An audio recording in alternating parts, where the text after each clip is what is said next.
તો આ યમી ઢોકળા રેડી છે. ચલો જોઈ લઈએ મેં કઈ રીતે બનાવ્યા અને તમે પણ કમેન્ટમાં જરૂર જણાવજો.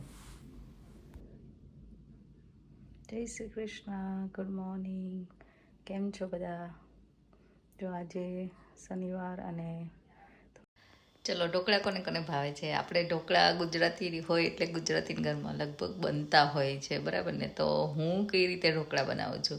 નોર્મલી હું રેડીમેડ જે પેક મળતા હોય એ લાવતી હોય છું, પણ અત્યારે સમરમાં અમારે આથો પ્રોબ્લેમ હોય નોર્મલી ઠંડા કન્ટ્રીમાં, પણ સમરમાં આવે એટલે મને આમ પલાળીને બનાવવા ગમે એમ.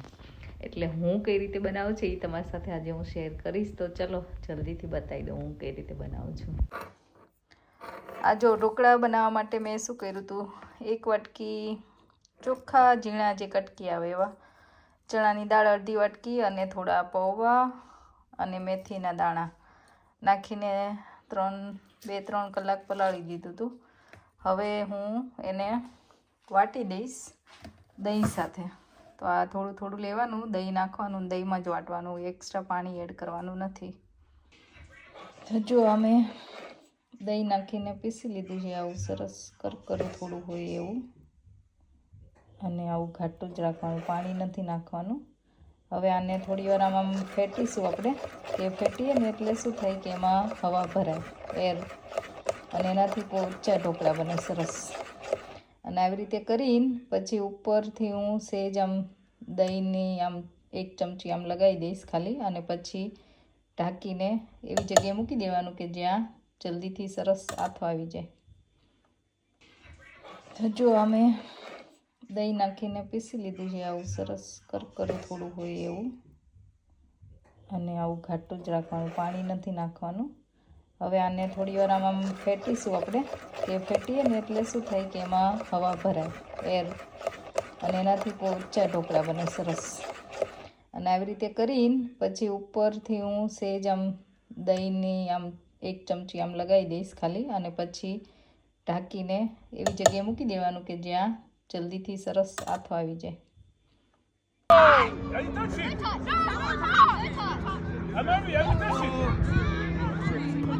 Good one, fair one. Good, Blair. Daddy, that was good though. Good try. Come on, mate. Finish it. Finish. I love Finish. cheese. Let's go. I like you.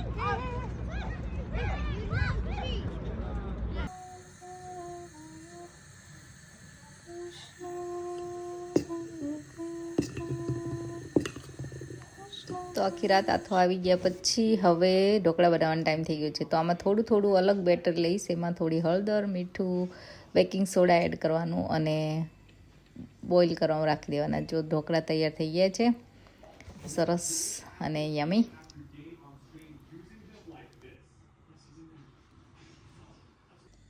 જો સ્નેહ ફૂટબોલ રમીને આવી ગયો છે અને ભૂખ બહુ લાગી જાય. કે સ્નેહ કેવા ઢોકળા બન્યા છે? They're good. Good. Yeah. Dhokla ભાવે તને? Yeah.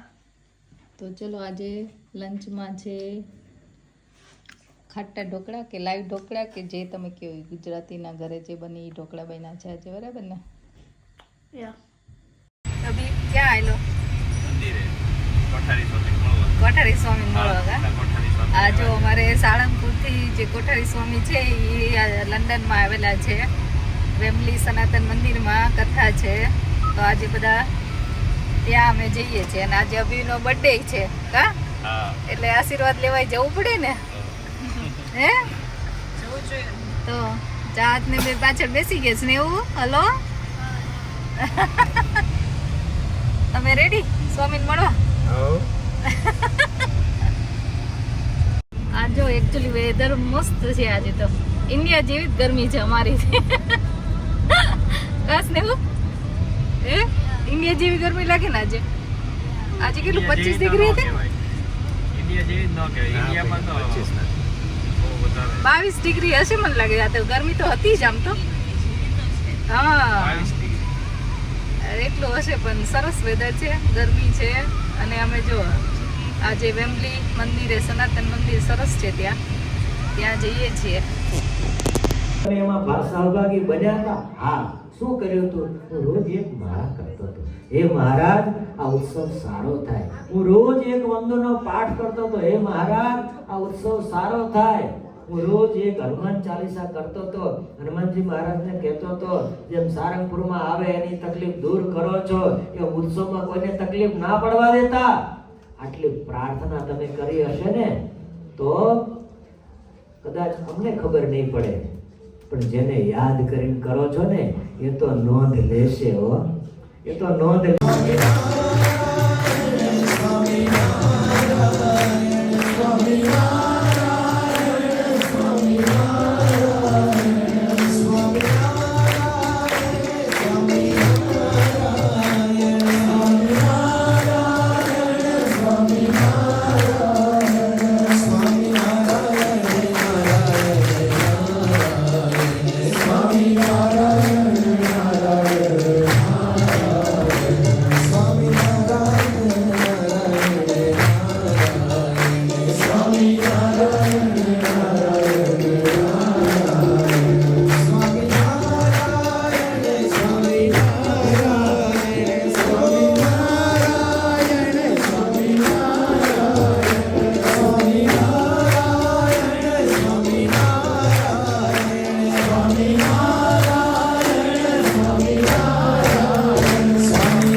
આ એકચ્યુઅલી વેમલી સનાતન મંદિર છે, એમાં એકચ્યુઅલી અત્યારે 7 વાગે છે ને બંધ થઈ જાય છે, એટલે અત્યારે અમે દર્શન કરવા નહીં જઈ શકીએ. અહીંયા અમે પાછળ જમણવાર હતો પ્રસાદનો, અહીંયા હોલમાં આખું હતું પ્રસંગ કે કથા જે હતું એ બધું. અને બસ હવે અમે જો પ્રસાદ લઈ લીધો છે, સ્વામીને મળી લીધું છે અને હવે ઘરે જવા નીકળી ગયા છે. આઈ હોપ કે તમે પણ અમારા બ્લોગ એન્જોય કરતા હોય, અને તો લાઈક શેર અને સબસ્ક્રાઈબ કરવાનું તો ભૂલતા જ નહીં.